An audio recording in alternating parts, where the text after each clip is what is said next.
Well, we're all concerned about what's happening in the Middle East, and even more so in these last couple of days in Syria. But Egypt is still a big part of the puzzle over there.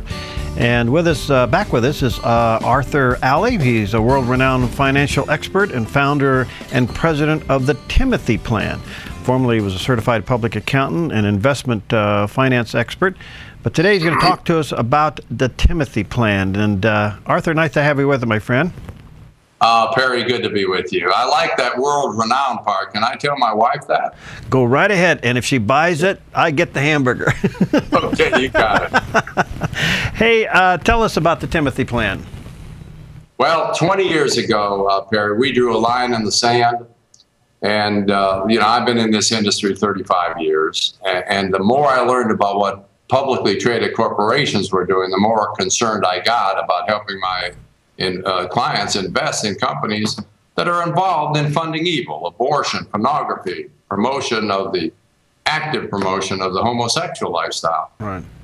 We created the Timothy Plan and said, you know what? You don't have to own those companies. If you're a person of faith that cares about those issues, you need to have a place to invest, a quality place to invest, right, where we will not own shares of those companies.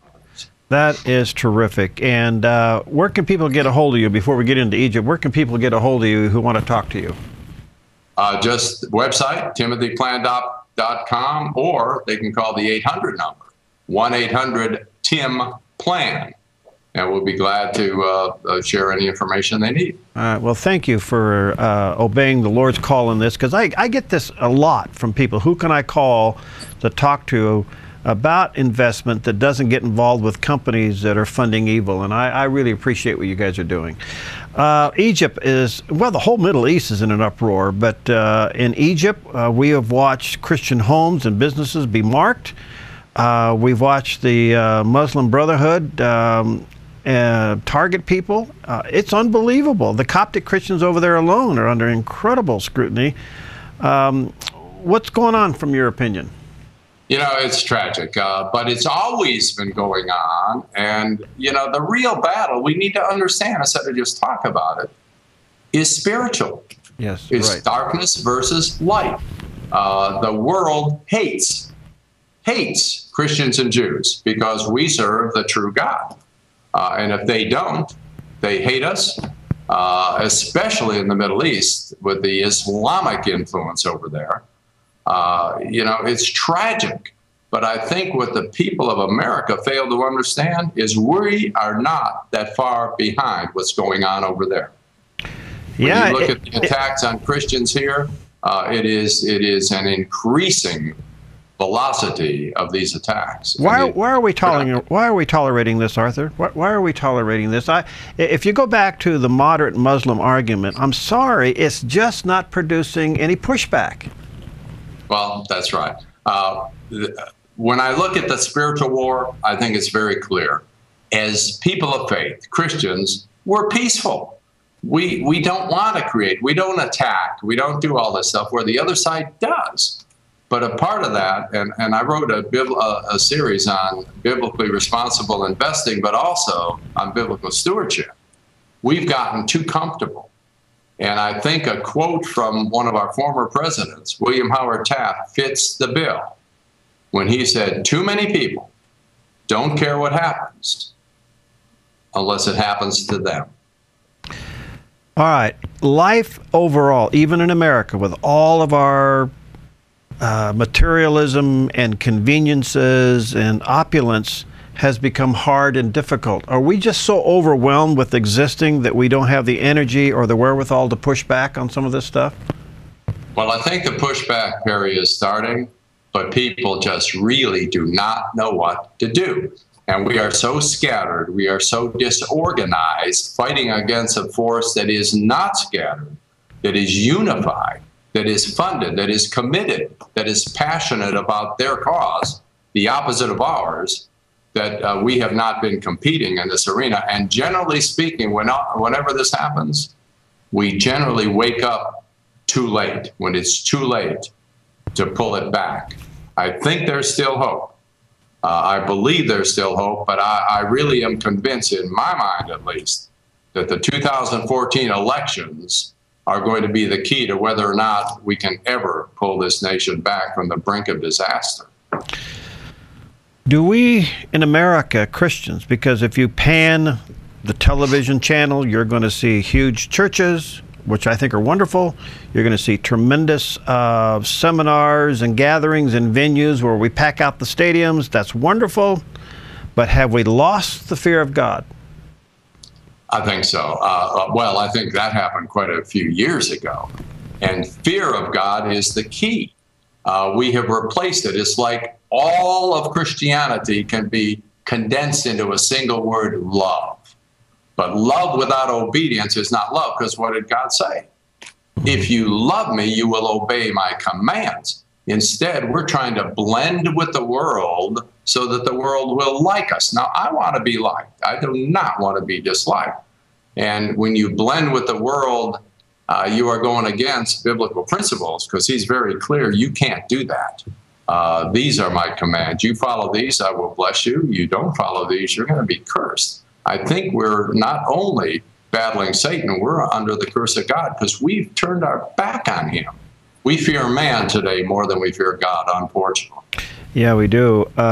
You know, we fight a lot of things, Arthur, and you know this. I mean, there's a lot of fronts to be involved in, and I say to our viewers and listeners, go where God calls you. If it's the abortion issue or same-sex marriage issue, whatever it is, you go where God calls you.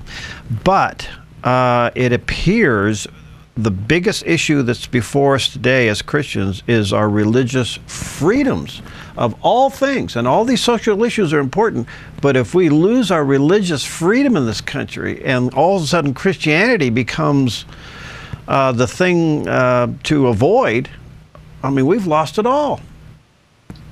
That's just a sign of the spiritual war that is raging for the soul of America, and we have not been engaged. I don't want to be in a war, but when you're in it, you have no choice. You either surrender or you battle. We are engaging. I'm seeing hopeful signs around the country. I'm seeing a single state that, if this works, is going to stand against the tyranny of an out-of-control federal government and stand on the Constitution. That's going to be determined in the 2014 elections. And if it works out, this state is going to challenge the federal government, which is unconstitutional, and it is a socialistic emerging thing that is out of control. The parallels between the United States today and pre-Nazi Germany are alarming. So the real problem today, Perry, is not conservative, liberal. It's not Republican, Democrat, and it's certainly not like the administration's trying to make it black and white. Real question today is tyranny versus liberty. And that's what's at stake in America right now. And if we lose the liberty, America, which has been the light of the world, the only nation that's been the light of the world, is going to have that light snuffed out. Arthur, so I only got about a minute and a half. Tell me a couple of those signs of hope you see in this country. Well, I'm going to be involved in one state that I'm not at liberty to mention. I don't mean to be mysterious. That's fine. It's too early.